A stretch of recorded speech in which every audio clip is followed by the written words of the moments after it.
함께 기도하겠습니다. 사랑이 많으신 아버지 하나님, 감사합니다. 하나님의 은혜 가운데 또 한 주간이 시작이 됩니다. 우리가 사는 현재 우리 주변의 삶의 모습을 보고, 나라의 상황을 보고, 세계의 모든 정황을 살펴볼 때 선지자들이 하나님 앞에 부르짖어 기도하던 하소연, 부르짖음이 기억이 납니다. 하나님, 우리를 외면하지 마시고 이 나라를 외면하지 마시고 세계 도처에서 하나님 앞에 부르짖어 기도하는 주의 일꾼들의 기도를 외면하지 마시기를 원합니다. 간구하며 부르짖는 모든 기도에 응답하시고 도와주시고 복을 주시기를 간절히 바라고 원하옵나이다. 이 시간도 하나님의 말씀을 사모하여 모였습니다. 세계 도처에 흩어져 있는 우리의 동역자들, 또 하나님의 교회를 섬기며 예배하며 하나님의 뜻을 이루어드리기 위해서 수고하는 모든 주의 일꾼들, 이 한 주간도 주님이 붙들어 주시고 도우시고 복을 주시고 은혜로 함께 하시기를 원합니다. 부족한 종에게 하나님의 말씀을 맡기셨사오니 주께서 친히 종의 입술을 주관하시고 주께서 친히 증거해 주시기를 원합니다. 예수 그리스도의 이름으로 감사드리며 기도하옵나이다. 아멘. 샬롬. 이 한 주간도 주님으로 말미암아 살아가고 주의 영광을 위해서 살아드리는 우리 모든 동역자들이 되시기를 소망합니다. 성경 말씀 보겠습니다. 구약성경 아모스 5장 4절부터 6절까지의 말씀입니다. 구약성경 아모스서 5장 4절에서 6절까지의 말씀 제가 봉독해 드리겠습니다. 여호와께서 이스라엘 족속에게 이와 같이 말씀하시기를 너희는 나를 찾으라. 그리하면 살리라. 베델을 찾지 말며 길갈로 들어가지 말며 브엘세바로도 나아가지 말라. 길갈은 반드시 사로잡히겠고 베델은 비참하게 될 것임이라 하셨나니 너희는 여호와를 찾으라. 그리하면 살리라. 그렇지 않으면 그가 불같이 요셉의 집에 임하여 멸하시리니 베델에서 그 불들을 끌 자가 없으리라. 아모스서 5장 4절에서 6절의 말씀을 통해서 여호와를 찾으라. 그리하면 살리라 하는 제목으로 말씀을 증거합니다. 우리가 살아가는 인생에 두 가지의 길이 있습니다. 하나는 우리가 하나님의 은혜를 힘입어 사는 길, 곧 생명의 길이지요. 다른 하나는 하나님을 버리고 세상을 추구하며 사는 길입니다. 멸망의 길, 사망의 길이 되는 것입니다. 선지자 예레미야를 통해서 하신 말씀에도 두 가지의 길에 대한 말씀이 있습니다. 예레미야서 21장 8절 말씀 제가 봉독하겠습니다. 여호와께서 말씀하시기를 보라, 내가 너희 앞에 생명의 길과 사망의 길을 두었노라. 너는 이 백성에게 전하라 하셨느니라. 아멘. 본문의 말씀은 여호와 하나님께서 북이스라엘을 향하여 주시는 회개를 촉구하시는 말씀이죠. 아모스서 이 말씀은 주전 약 760년경에 선지자 아모스를 통해서 하나님께서 주시는 말씀입니다. 지금 우리가 살고 있는 전 세계 상황이 어떠한 상황입니까? 여러 곳에서 전쟁, 싸움이 벌어져서 그 전쟁으로 인하여서 많은 사람이 죽어가고 있는 현실입니다. 어느 누구도 감히 예상하지 못했던 재난, 난리, 지진 이러한 것들로 인하여 연약한 자들까지 희생을 당하는 그러한 상황입니다. 그런가 하면 우리 주변에서는 불신과 극한 이기주의와 자기 욕심에 가득한 개인주의의 팽배함 속에 있는 모습이지요. 사람들의 모습 속에는 하나님을 배제하고 자기 자신들이 잘났다고 혼란을 부추기는 모습이 보여지기도 합니다.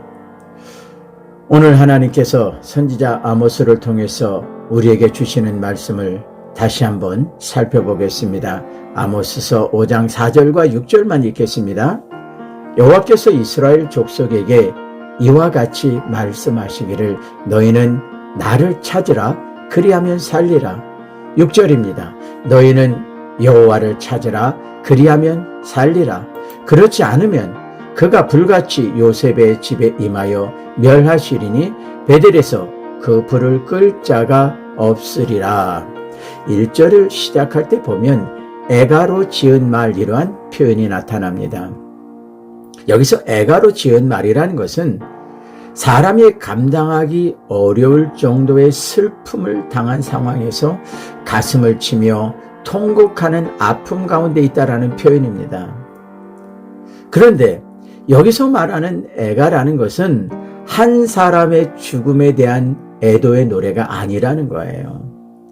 마치 북이스라엘이 죽은 사람처럼 취급되고 아니면 망하게 되는 상황을 보면서 슬퍼하고 안타까워하는 노래라고 할 수가 있겠습니다.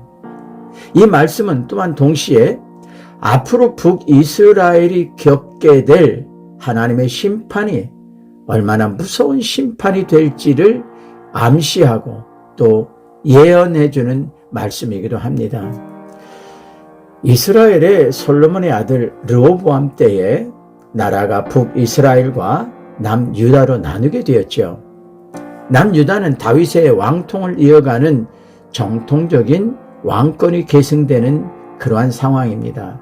반면에 북이스라엘은 다윗의 계보와 상관없이 왕권이 이어지는 것입니다. 특히 본문에서 북이스라엘의 종교적, 사회적 부패와 타락을 경고하시면서 회개를 촉구하는 말씀이 나타나고 있어요. 하나님의 간곡한 회개의 촉구에도 불구하고 이 백성들이 회개하지 않고 악하고 어리석은 일을 계속 자행함으로 말미암아 하나님께서 이들을 책망하시면서 선지자를 통해서 하나님의 마음, 아픔을 표현해 주시는 말씀이기도 하죠. 2절 말씀 제가 보겠습니다. 전혀 이스라엘이 엎드러졌으며 다시 일어나지 못하리로다. 자기 땅에 던지음이여 일으킬 자가 없으리로다. 여기서 엎드러졌구나라는 표현이 있잖아요. 이것은 다시 일어설 수가 없다, 회복될 수 없다라는 아주 절망적인 상황입니다. 전혀 이스라엘이 던지어졌구나. 이 말, 땅바닥에 던져진 그들을 스스로 일어날 수도 없고 그들을 일으킬 자도 없다라는 의미가 됩니다. 이스라엘이 엎드려지고 던져지게 된 것, 이 이유가 무엇입니까? 이렇게 된 상황, 무엇 때문에 이렇게 됐을까요? 바로 하나님과의 관계가 깨어졌기 때문입니다. 그동안 수많은 하나님의 말씀이 있었습니다. 선지자들의 회개 촉구가 있었습니다. 하나님은 선지자들을 통해서 하나님의 뜻을 전달하셨음에도 불구하고 저들이 하나님의 말씀을 듣지 아니합니다. 오히려 더 악을 행하고 우상을 숭배하는 그러한 일을 자행하면서 하나님의 뜻을 거스르게 되지요.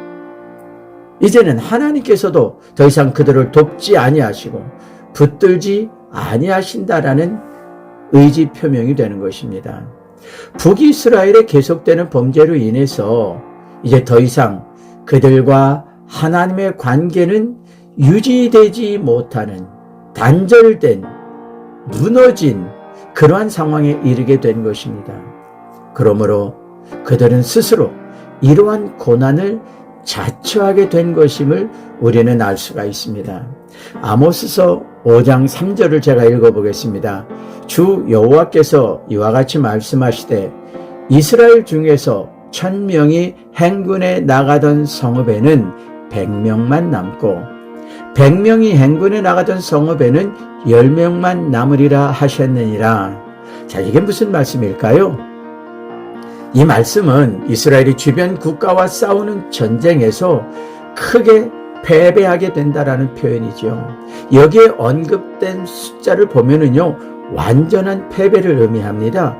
전쟁에 나간 군인의 90%가 몰살을 당했다라는 거잖아요. 그럼 완전한 패배죠. 그렇다면 과거에 이들이 하나님을 의지하고 하나님과의 온전하고 바르고 복된 관계를 유지하는 상황에서 전쟁에 나갔을 때는 어떠했을까요? 레위기 26장 8절을 제가 봉독해 드리겠습니다. 또 다섯이 백을 쫓고 너희 백이 만을 쫓으리니 너희 대적들이 너희 앞에서 칼에 엎드러질 것이며 아멘. 하나님의 말씀을 온전히 순종하며 하나님과의 관계가 아름답게 유지되던 상황에서 이 백성들이 하나님을 의지하고 하나님께서 함께 하심을 힘입어 전쟁에 나가면 도저히 숫자적으로나 상황적으로는 승리할 수 없는 전쟁에서도 기적과 같은 승리를 거둘 수 있었다라는 거죠. 군대의 숫자나 무기의 무장이 아니라 하나님으로 말미암아 승리를 거두었던 것입니다. 그런데 오늘 3절 말씀에서 보면 완전한 패배를 말씀하고 있다라는 겁니다. 그러나 선지자 아모스는 이러한 상황에서 이스라엘 백성들이 살 수 있는 길이 있다는 하나님의 말씀을 전달하고 있습니다. 이렇게 망하게 된 이스라엘을 하나님께서 살려주시겠다라는 의미로 나타내는 말씀이 있죠. 그게 뭡니까? 4절과 6절에 나타나는 말씀이죠. 너희는 나를 찾으라. 그리하면 살리라. 아멘. 너희는 나를 찾으라. 그리하면 살리라. 이 말씀을 원문에 가깝게 해석을 하잖아요. 그럼 이런 의미가 됩니다. 너희는 나를 찾으라. 그리고 너희는 살아라. 이런 의미가 됩니다. 이 말씀은 하나님을 찾는 행위뿐만 아니라 자기 목숨을 건지는 행위도 명령형으로 나타나고 있다는 거예요. 그게 무엇을 말하는 걸까요? 하나님을 찾는 행위, 목숨을 건지는 행위는 별개의 것이 아니라는 겁니다. 그래서 우리가 하나님을 찾음으로 살 수 있는 것이고 우리가 살 수 있는 유일한 길은 하나님께 나아가는 것, 그것이 목숨을 건질 수 있고 살 수 있다라는 겁니다. 그런데 5절에 참 이해하기 어려운 말씀이 소개가 되고 있어요. 베델을 찾지 말며 길갈로 들어가지 말며 브엘세바로도 나아가지 말라. 길갈은 반드시 사로잡히겠고 베델은 비참하게 될 것임이라 하셨나니. 여러분, 베델의 의미를 다 아시죠? 베델은 하나님의 집이라는 뜻을 가진 지명 아닙니까? 하나님께서 베델이라는 도시에 가지 말라는 말씀을 하시는 게 아닙니다. 원래 베델은 야곱이 창세기 28장 19절에서 하나님으로부터 늘 함께 계시겠다는 약속을 받고 나서 그곳을 베델이라 이름을 지은 거죠. 그런데 이 베델이 북이스라엘 시대에 와서는 우상 숭배의 본거지로 전락이 되고 말았다는 거예요. 베델에서 행해지는 우상 숭배와 온갖 종교적, 정치적 비리들이 이 베델에서 벌어지는데 그것을 경고하시는 말씀입니다. 하나님께서는 호세아 선지자를 통해서도 베델이 더 이상 하나님께서 함께 하시는 것이 아니라 하나님께서 허물어 버리시겠다라는 하나님의 의지를 보이신 적도 있죠. 본문에 소개되는 의미는 더 이상 우상 숭배에 빠져서는 안 된다라는 말씀이에요. 또 여기서 길갈이 소개가 되고 있죠. 이 길갈 역시 북이스라엘 왕들의 불경건함에 맞물려서 우상을 숭배하는 대표적인 도시로 변질이 되고 말았거든요. 그래서 하나님께서는 더 이상 베델, 길갈을 찾지 말라고 하신 것입니다. 이들이 베델을 찾고 길갈을 찾았던 것은 겉으로는 하나님을 찾는 것처럼 외형적으로는 그렇게 보여질지 모르지만 사실은 저들이 하나님을 추구하는 것도 아니고 하나님을 찾아 나오는 것도 아니고 하나님의 은혜를 구하는 것이 아니라 실제로는 우상을 숭배하고 하나님을 멀리하는 교만의 모습을 보였다라는 거죠. 또 브엘세바는요, 창세기 21장 33절에 보면 아브라함이 여호와 하나님의 이름을 부르며 제단을 쌓았던 곳이 브엘세바였죠. 또 창세기 46장에서 야곱이 하나님의 아주 크고 중요한 언약을 받아낸 곳이 브엘세바였습니다. 야곱이 요셉의 초청을 받아 애굽으로 가게 되지 않습니까? 그때 야곱이 하나님께 기도를 했어요. 그때 하나님께서 야곱에게 주신 말씀입니다. 내가 거기서 너로 큰 민족을 이루게 하신다. 그리고 돌아오게 하신다는 약속도 주셨죠. 아주 귀한 약속이거든요. 그런데 이 브엘세바는요, 북이스라엘에 속한 땅이 아니라 남유다에 속한 땅입니다. 그런데 왜 여기에 표현되어 있을까요? 남유다 백성들이나 북이스라엘 백성들이 브엘세바를 마치 성지와 같은 곳으로 생각을 했습니다. 그래서 자신들이 우상을 숭배하고 자신들이 교만하고 자신들이 범하는 죄악과 상관없이 브엘세바만 가면 하나님 앞에서 용서받고 거룩해지고 하나님과의 관계가 회복되는 것으로 착각을 했다라는 겁니다. 그런데 이 북이스라엘 사람들은요, 브엘세바까지 와서 그 거룩한 곳에 와서 우상을 섬기듯이 제사를 드린다라는 거죠. 하나님께서 그거를 받으시겠습니까? 안 받지요. 6절을 또 한번 읽겠습니다. 너희는 여호와를 찾으라. 그리하면 살리라. 그렇지 않으면 그가 불같이 요셉의 집에 임하여 멸하시리니 베델에서 그 불을 끌 자가 없으리라. 7절입니다. 정의를 쓴 쑥으로 바꾸며 공의를 땅에 던지는 자들아. 북이스라엘뿐 아니라 우리가 살고 있는 21세기 오늘의 모습들, 하나님을 믿는 사람이나 믿지 않는 사람들이 추구하는 것들이 무엇이냐라는 겁니다. 하나님입니까? 물론 하나님을 섬기며 하나님을 찬양하며 하나님을 예배하며 하나님께 간구하는 많은 사람들이 있습니다. 그들의 모습은 가려져 있고 보여지지 않습니다. 그런데 늘 우리의 주변에서 보여지고 들려지는 전달되는 소식들을 보십시오. 어떤 것들이 추구가 되고 어떤 것을 사모하고 어떤 사람들의 모습이 보여집니까? 세상 많은 사람들이 찾고 추구하는 것은 자기들의 욕심입니다.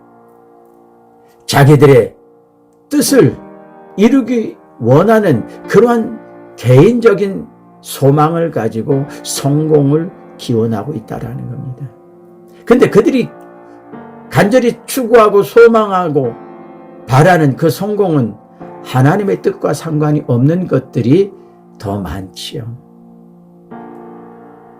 세상에서 잘 되고 잘 살고 높아지고 부유해지고 성공하고 건강하고 물질적인 복을 받고 그게 잘못된 것은 아닙니다. 그런데 그 안에 하나님은 없다라는 겁니다. 그런데 여러분 보세요. 이 모든 복이 누구로부터 오는 겁니까? 하나님으로부터 오는 거죠. 그런데 북이스라엘 사람들이나 남유다 사람들이나 오늘 우리가 살고 있는 21세기 사람들이 그 모든 복을 누가 준다고 생각을 합니까? 우상이 준다고 생각하고 사람이 준다고 생각을 하고 자신들의 의지와 노력에 의해서 성취가 된다고 생각을 하는 것입니다. 그래서 그들은 더 간절히 우상을 숭배하고 어느 목사님의 표현에 의하면 오늘날 한국 교회가 마치 점치는 것처럼 무당처럼 우상 숭배하는 것처럼 하나님을 믿고 있다, 이러한 지적을 하시는 것도 볼 수가 있습니다. 그렇다면 오늘날의 우상은 어떤 것이 있을까요? 꼭 금신상을 만들어 놓고 또 나무로 뭐를 깎아 놓고 그래서 우상이 아닙니다. 하나님을 제외하고 또는 하나님보다 더 사랑하면서 추구하는 것이 있다면 그것이 우상입니다.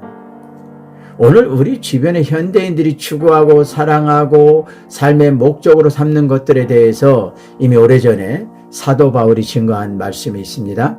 디모데 후서 3장 1절부터 4절 말씀 제가 읽어보겠습니다.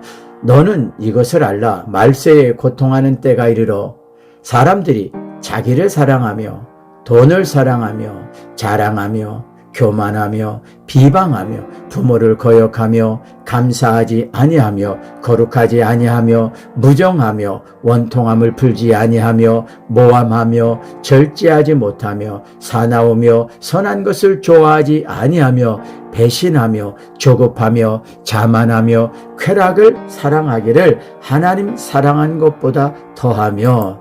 자, 바울은 지금 우리가 살고 있는 21세기 오늘의 모습들, 사람들이 추구하고 사모하고 원하는 소망하는 모든 것들을 바울은 이미 다 알고 있었던 것 같습니다. 오늘날 현대인들에게 하나님은 어떤 존재일까요? 오늘날 현대 그리스도인들에게 저들이 예배하고 섬기는 하나님은 어떤 모습일까요? 많은 사람들이 하나님을 믿는다고 합니다. 예배한다고 합니다. 그런데 자세히 살펴보면 하나님을 믿는다기보다는 하나님을 이용해서 마치 하나님과 거래하듯이 신앙생활하는 사람들이 있습니다. 여러분, 이건 신앙이 아닙니다.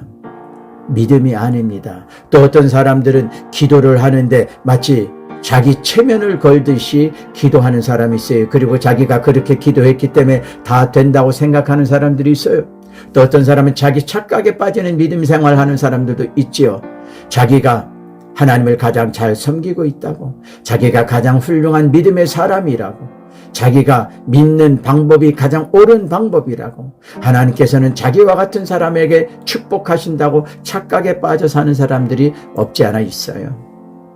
마치 자기들의 생각과 목적을 가지고 하나님을 길들이듯이 신앙생활하는 사람들이 간혹 보이는 것 같아요.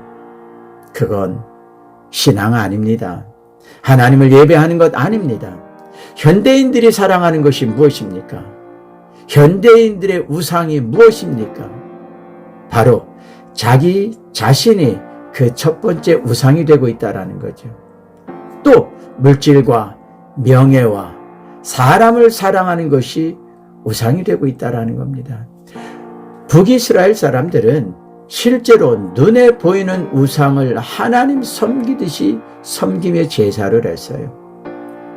하나님께서 그들에게 수많은 선지자들을 보내시며 여러 가지 방법을 통해서 하나님의 뜻을 전달하시며 회개를 촉구하시죠. 그러나 그들은 그 하나님의 뜻을 거부하고 멸시하고 받아들이지 않았다라는 겁니다.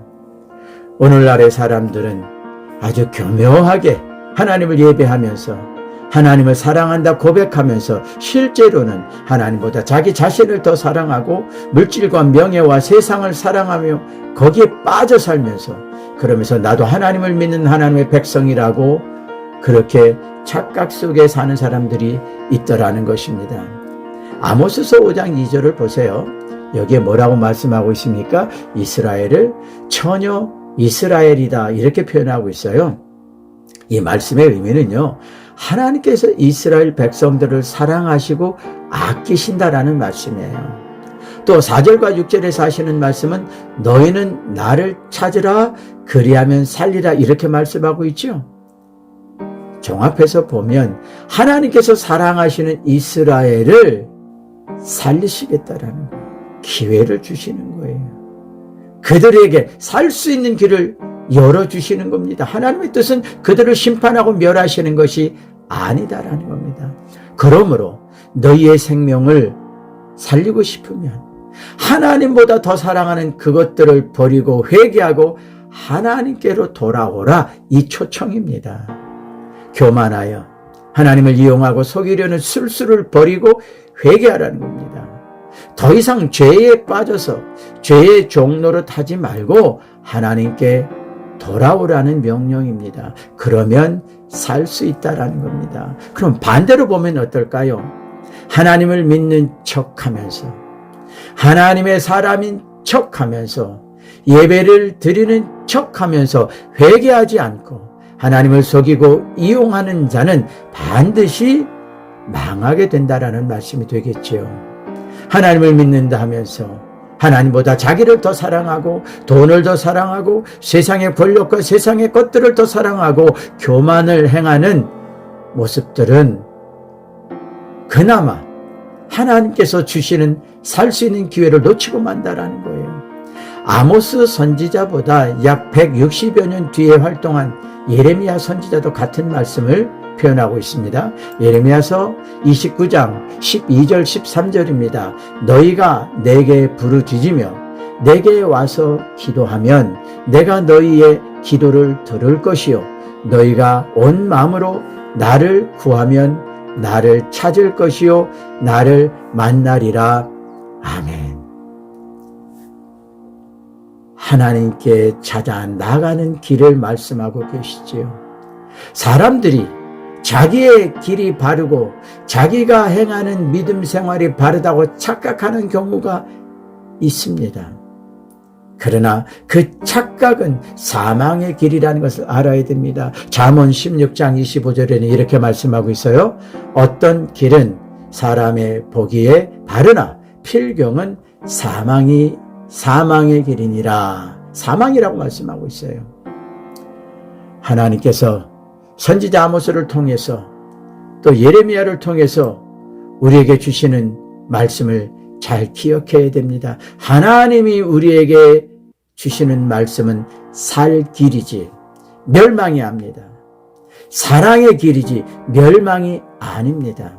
생명의 길을 주시는 것이지 죽음의 길이 아닙니다. 그 생명의 길이 무엇입니까? 여호와 하나님을 찾는 것입니다. 하나님께 회개하고 돌아오는 것, 하나님은 그것을 우리에게 기회로 주시고 말씀해 주고 계시는 것입니다. 어려운 때를 살고 있습니다. 참 힘들고 어찌해야 할 바를 알지 못하고 길을 찾지 못하는 힘든 상황에 우리가 처해 있습니다. 지혜로운 자는 이때 하나님께 길을 물어야 됩니다. 생명을 구하는 자는 하나님께 나와야 됩니다. 기도하겠습니다. 하나님, 우리 한 사람의 개인의 삶도 참 힘들고 어렵고 견뎌나가기 버겁습니다. 한 가정을 이루어 나가는 것도 그렇고 한 교회를 책임지고 이끌어 나가는 것도 그렇고 사업을 하시는 분들은 그 사업을 경영하며 나가는 것이 얼마나 어렵고 힘든지 모릅니다. 그런데 성경에 보면 그러한 일들이 수많은 나라에도 수많은 사람들에게도 수많은 역사 속에서 다 공존했던 일들입니다. 그때마다 하나님은 선지자를 통해서 하신 말씀이 있습니다. 너희는 여호와를 찾으라. 그리하면 살리라. 하나님, 우리는 하나님께 부르짖으며 하나님께 도움을 청하며 하나님께 모든 것을 맡기며 하나님께 나아옵니다. 아버지 하나님, 우리를 버리지 마시고 우리를 잡은 그 손을 놓지 마시고 우리의 간구를 외면하지 마시고 우리를 붙들어 주십시오. 우리의 간구의 귀를 기울여 주십시오. 우리가 여호와 하나님 앞에 나아왔사오니 우리에게 생명의 길, 은혜의 길, 주님께 더 가까이 나아가는 길을 인도해 주시옵소서. 예수님의 이름으로 기도하옵나이다. 아멘.